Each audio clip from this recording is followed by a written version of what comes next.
see more.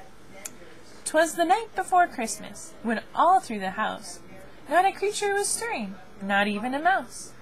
The stockings were hung by the chimney with care, in hopes that St. Nicholas soon would be there.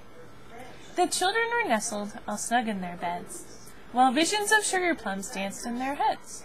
And Mamma in her kerchief, and I in my cap, had just settled our brains for a long winter's nap. When out on the lawn there arose such a clatter, I sprang from the bed to see what was the matter. Away to the window I flew like a flash, tore up the shutters, and threw up the sash. The moon on the breast of the new-fallen snow gave the luster of midday to objects below, when what to my wondering eyes should appear but a miniature sleigh and 8 tiny reindeer, with a little old driver, so lively and quick, I knew in a moment it must be Saint Nick. More rapid than eagles his coursers they came, and he whistled and shouted and called them by name.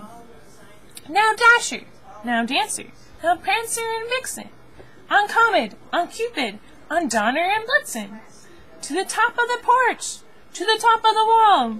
Now dash away all. As dry leaves that before the wild hurricane fly, when they met with an obstacle, mount to the sky. So up to the housetop the coursers they flew, with a sleigh full of toys, and St. Nicholas too.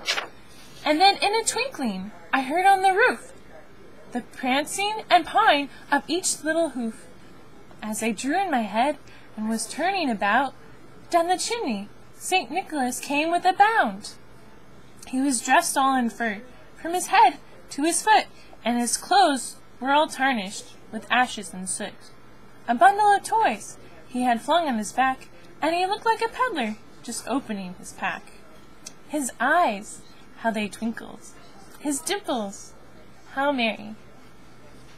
His cheeks were like roses, his nose was like a cherry.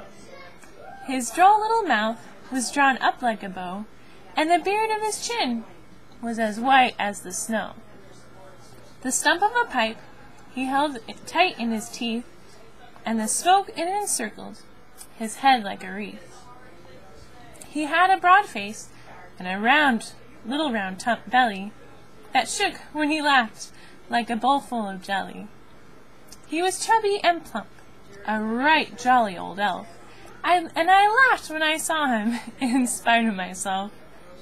A wink of his eye and a twist of his head soon gave me to know I had nothing to dread.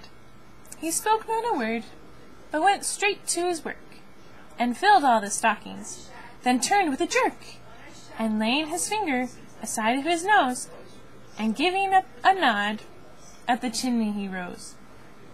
He sprang to his sleigh, to his team gave a whistle, and away they all flew, like the down of a thistle.